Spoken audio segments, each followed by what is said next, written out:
Gabrielle. Pour ceux qui t'ont jamais entendu, qui n'ont aucune idée qui elle est, comment est-ce que tu décrirais ta musique?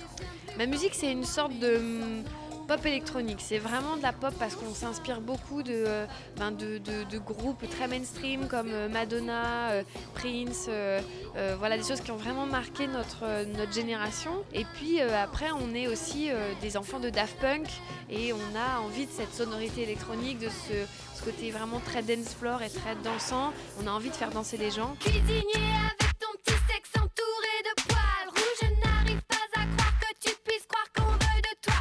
Je n'y crois pas même dans le noir, même si tu gardes ton pyjama, même si tu gardes ton peignoir en forme de t-shirt ringard. Car ta chemise ça limitera les dégâts bâtards.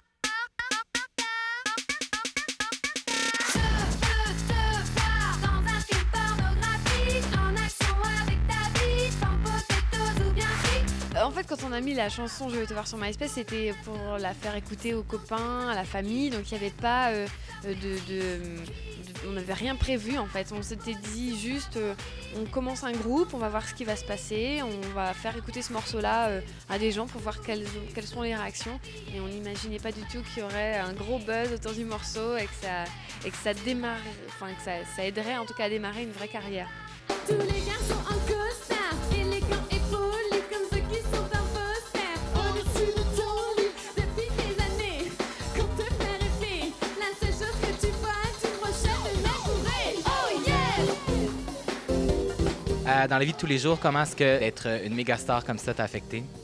Je me sens pas méga star, j'ai l'impression de rester normale, de rester Julie, de pouvoir faire mes courses tranquillement, je suis pas poursuivie par les paparazzis ou des choses comme ça, mais c'est vrai que je sens que le regard des gens a changé et que quand je suis à Paris ou en province ou même chez moi, les gens se retournent plus dans la rue ou viennent plus facilement me parler.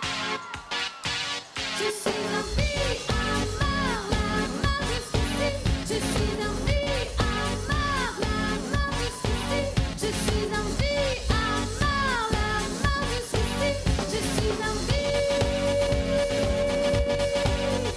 en mort. Toi, tu parles de pénis, de vibrateur, de lesbianisme. Est-ce que tu as un désir de choquer? Non, j'ai pas un désir de choquer, j'ai un désir de parler de chanter comme je parle en fait. On est entre copines, on parle de vibromasseur, on se dit ouais peut-être un jour je pourrais avoir une expérience avec une fille. C'est des conversations de tous les jours qui ressortent comme ça et je trouve ça marrant de les mettre en musique et justement de leur donner de l'importance alors que c'est des petites conversations du quotidien. Bye bye, petit et mignon, pour fille et garçon, sensible passion. Aïe aïe, je suis ma raison, hors de question, je garde mes sensations. Est-ce que tu es une nouvelle forme de féminisme?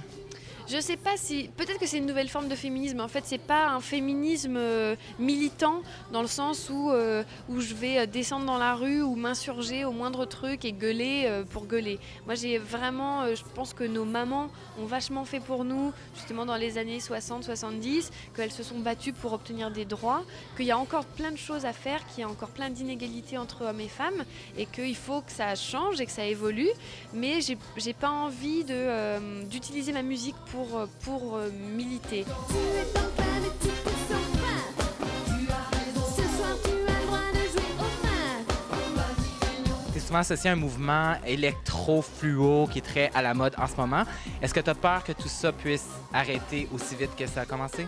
Moi, j'ai pas peur parce que j'ai pas de barrière et je me sens tout à fait prête à évoluer et à changer. La soirée n'avait pas de sens, mais tu es venu. Le mouvement peut s'arrêter demain et que moi, j'aurais pas de problème à continuer et je pourrais très bien faire un album d'accordéon la prochaine fois.